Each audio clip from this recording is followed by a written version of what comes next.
बेटा अशोक, मैंने तुम्हें अपने बच्चे जैसा समझा। तुम्हें किसी बात की कोई कमी नहीं होने दी, और आज तुम मेरे साथ ऐसा व्यवहार कर रहे हो। ऐसा मत करो बेटा। बहुत जोरों की प्यास लगी है, थोड़ा सा पानी पीने के लिए दे दो। ये 2 दिन की सूखी रोटी मेरे गले से नीचे नहीं उतरती है।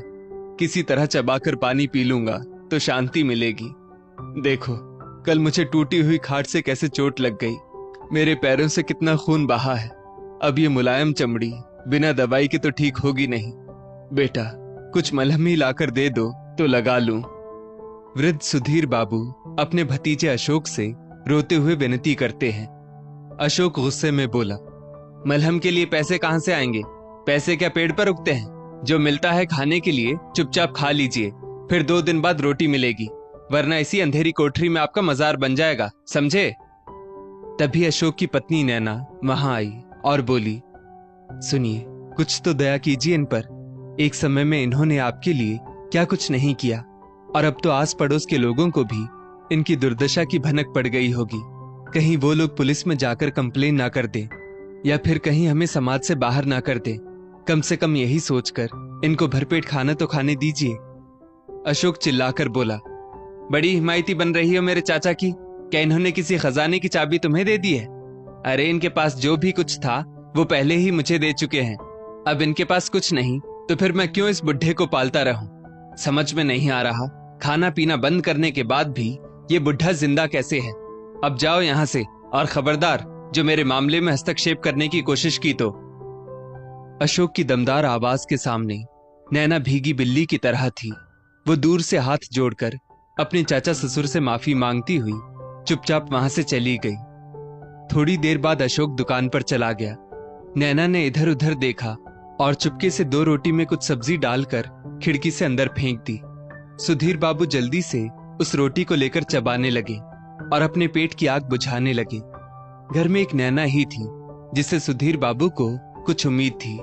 अंधेरे कमरे में बैठे बैठे सुधीर बाबू उस दिन को याद करने लगे जब अशोक 8-10 वर्ष का था। प्रकृति ने कहर बरसाया और बाढ़ में अशोक के माता पिता की मृत्यु हो गई। पानी की तेज धार में बहकर उनका मृत शरीर कहां गायब हो गया, किसी को पता भी नहीं चला।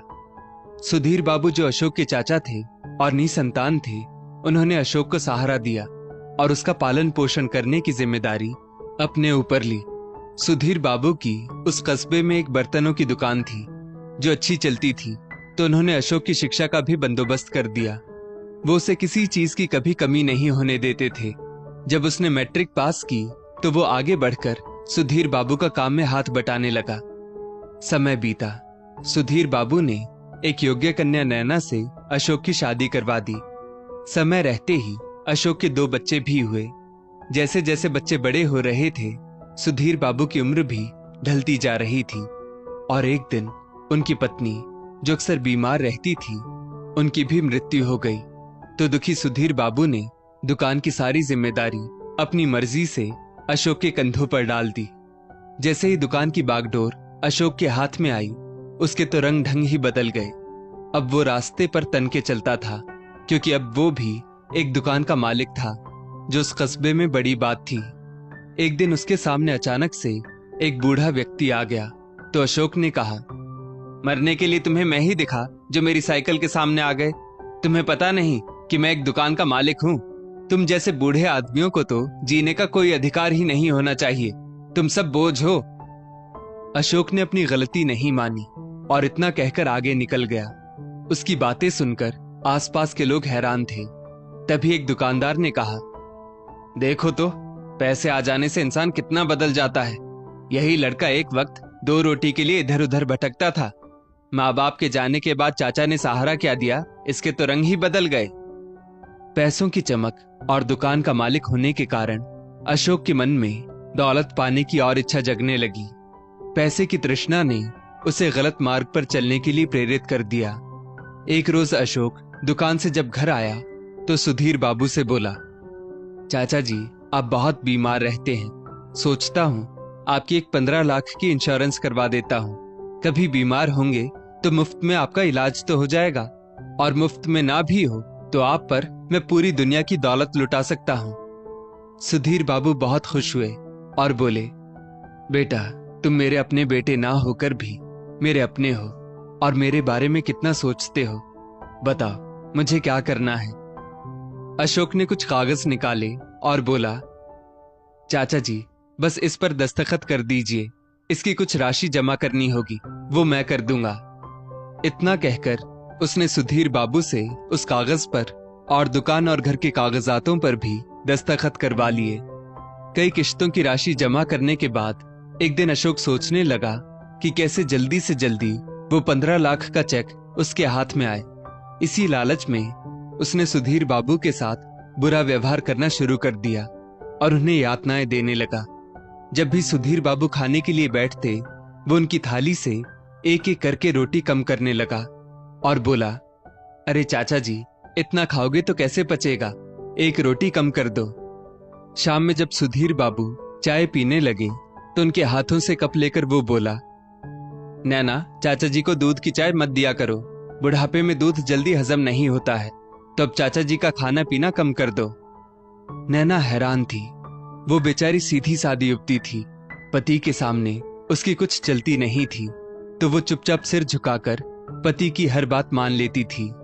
फिर अशोक के ना रहने पर चोरी छिपे वो सुधीर बाबू को कुछ न कुछ खाने को दे दिया करती थी। इतने पर भी जब सुधीर बाबू टिके हुए थे तो ये बात अशोक से हजम नहीं हो रही थी।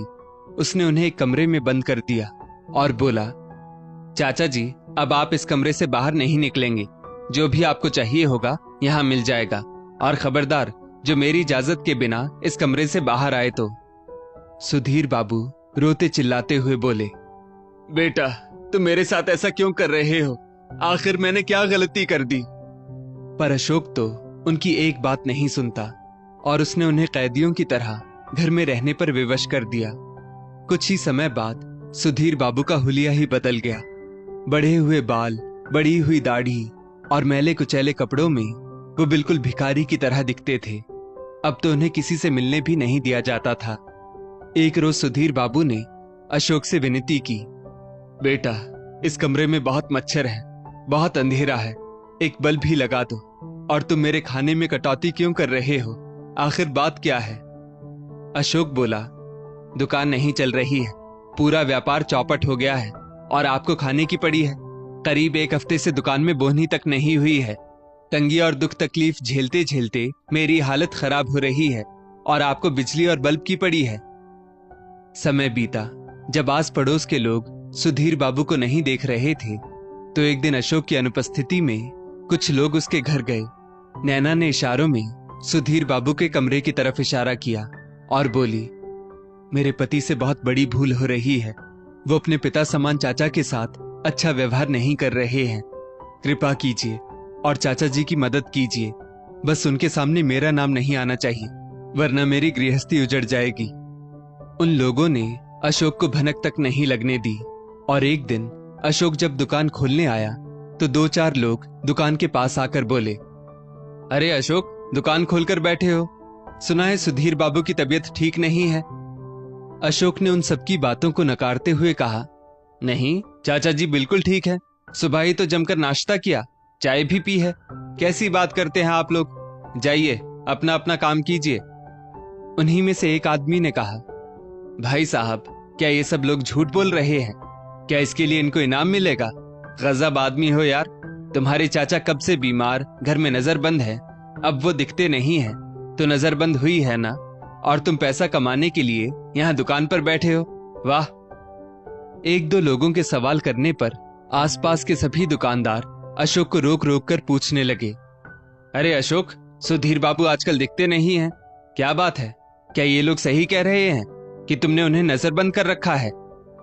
अशोक बोला, अब व्यापार उतना चल नहीं रहा है और उनकी भी उम्र हो चली है, तो उनका दुख तकलीफ इतना बढ़ गया है कि उन्होंने चलना फिरना बंद कर दिया है, तो बीमार घर में पड़े रहते हैं, इसमें नजरबंद करने वाली क्या बात है।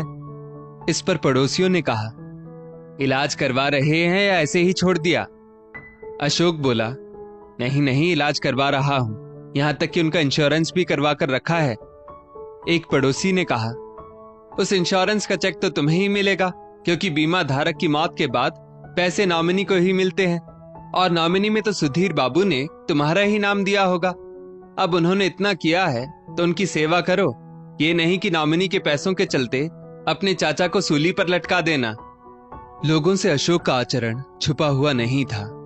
आगे चलकर उन्होंने अपनी नाराजगी जताई और कठोर शब्दों में कहा, अशोक, यही चाचा थे। जब तुम अनाथ हो गए थे तो तुम्हारा पालन पोषण करके तुम्हें बड़ा किया था, तुम्हें पढ़ाया लिखाया, तुम्हारा घर बसाया, और आज जब वो गंभीर रूप से बीमार हैं तो तुम उनका इलाज भी नहीं करवा रहे हो। आज तक तो हमने कभी किसी डॉक्टर वैद्य को तुम्हारे घर आते जाते नहीं देखा, फिर तुम कैसे कह रहे हो कि वो ठीक हैं? क्या तुमने उन्हें मरने के लिए छोड़ दिया है? बताओ भाइयों, यही दिन देखने के लिए बेचारे सुधीर बाबू ने इसे सहारा दिया था। छी छी छी, लालच में आकर तुमने अपने पिता समान चाचा की ऐसी दुर्दशा कर दी। चारों तरफ से लोगों ने अशोक को घेर रखा था। अशोक हैरानी से उनको देखने लगा और बोला, आप लोगों को कैसे पता चला? सभी लोग कहने लगे, सुधीर बाबू के अच्छे व्यवहार के कारण आज तक हम तुम्हारी बदतमीजी बर्दाश्त कर रहे थे, पर अब नहीं। अगर तुमने सुधीर बाबू को उस कोठरी से बाहर नहीं निकाला तो पुलिस में तुम्हारी कंप्लेन करेंगे। अरे शर्म करो, जिस आदमी ने तुम्हें अपने बच्चों की तरह पाला, तुमने उसकी ऐसी दुर्दशा कर दी। उस भीड़ में एक दबंग आदमी था। उसने कहा, तुम आदमी नहीं, आस्तीन के सांप हो। जिसने तुमको सहारा देकर इस धरती पर खड़ा किया, उसी को डसने के लिए तैयार हो गए। अरे शर्म करो, तुम्हारे भी बच्चे हैं। अगर वो तुम्हारे साथ ऐसा व्यवहार करेंगे तो सोचा है तुम्हें सहारा कौन देगा? चलो भाइयों, ऐसे नमक हराम आदमी से क्या ही उम्मीद कर सकते हैं। अगर इसने रात तक सुधीर बाबू को उस कमरे से नहीं निकाला तो इसे पुलिस को दे देंगे। इतना कहकर सब लोग वहां से चले गए। सबकी बातें सुनकर अशोक का सिर शर्मिंदगी से नीचे झुक गया। वो दुकान बंद करके घर की तरफ रवाना हो गया। जब घर पहुंचा तो वो नैना से बोला, नैना, चाचा जी के कमरे का दरवाजा खोल दो। नैना एक पल को ठहरी, फिर बोली, क्या सच में? अशोक ने हाँ में सिर हिलाया। नैना बोली, ये आपने बहुत अच्छा फैसला लिया, वरना कहीं इन्हें कुछ हो जाता तो सोचिए हमें कितना बड़ा पाप लगता। जिन्होंने आपको पाल पोस कर बड़ा किया, पढ़ाया लिखाया, उनके साथ ऐसा व्यवहार करना आपको शोभा नहीं देता। इन्होंने तो मेरी भी जिंदगी बनाई है, जो आपके साथ मेरा रिश्ता करवाया, वरना मुझ जैसी गरीब को कौन पूछने वाला था। मैं अभी चाचा जी को बाहर लाती हूं। इतना कहकर नैना ने कमरे का दरवाजा खोला और सहारा देकर सुधीर बाबू को कमरे से बाहर निकाला। फिर गर्म पानी करके उनके हाथ पैर धुलवाए, उन्हें स्नान करवाया, उनकी चोट पर मरहम लगाया। सुधीर बाबू कांपते हुए हाथों से नैना के सिर पर हाथ रखकर आशीर्वाद देने लगे। वहीं दूर अशोक शर्मिंदगी से अपना सिर झुकाए खड़ा था। अशोक बाबू ने इशारे से उसे अपने पास बुलाया और बोले, बेटा, मैं जानता हूं लालच बहुत बुरी बला है। वो अच्छे से अच्छे लोगों को भी गलत रास्ते पर ले आता है, पर तुम्हें किस बात की कमी थी? एक अच्छी पत्नी, अच्छा परिवार और खाने पीने लायक पैसा तो था ही। मैं जानता हूं तुम मेरे इंश्योरेंस के पैसे के लिए ये सब कर रहे थे, पर बेटा, वो तो जब मैं मरूंगा तो तुम्हें ही मिलेगा। पर मुझे जीते जी मार कर उन पैसों पर क्या तुम सुख भोग पाते? क्या तुम चैन की नींद सो पाते? अशोक सुधीर बाबू के पैर पड़कर फूट फूट कर रोने लगा और बोला, चाचा जी, मुझे माफ कर दीजिए। लालच ने मुझे अंधा कर दिया था। मैं अपने किए की सजा खुद को जरूर दूंगा, और आपके इंश्योरेंस के पैसे जो भी आएंगे मैं उन्हें कभी हाथ नहीं लगाऊंगा, ये वादा करता हूं। सुधीर बाबू ने अपना हृदय बड़ा किया और अशोक को माफ कर दिया। अब उनके मन में कोई परेशानी नहीं थी। तो कुछ महीने बाद उन्होंने अपने इंश्योरेंस के पैसों में नॉमिनी का नाम बदलने का फैसला किया और अशोक की जगह नैना का नाम डाल दिया। अपनी जिम्मेदारी पूरी करने के करीब 2 महीने बाद सुधीर बाबू एक रात जो सोए तो फिर कभी नहीं जागे। अशोक अंदर ही अंदर खुद को दोषी मानता रहा। तब नैना ने उसे समझाया, समय रहते ही आपको आपकी भूल का एहसास हो गया था, तो यही आपकी माफी है। और अगर आप खुद को सजा देना चाहते हैं तो वृद्ध लोगों के लिए आगे बढ़कर कुछ कीजिए, क्योंकि अंत में ही सही अपनी भूल जो मान लेता है उसे ईश्वर भी माफ कर देता है। दोस्तों, इस स्टोरी को लेकर आपकी क्या राय है नीचे कमेंट करके जरूर बताइएगा। और ऐसी ही और भी बेहतरीन वीडियोस के लिए हमारा पेज जरूर फॉलो करें। धन्यवाद।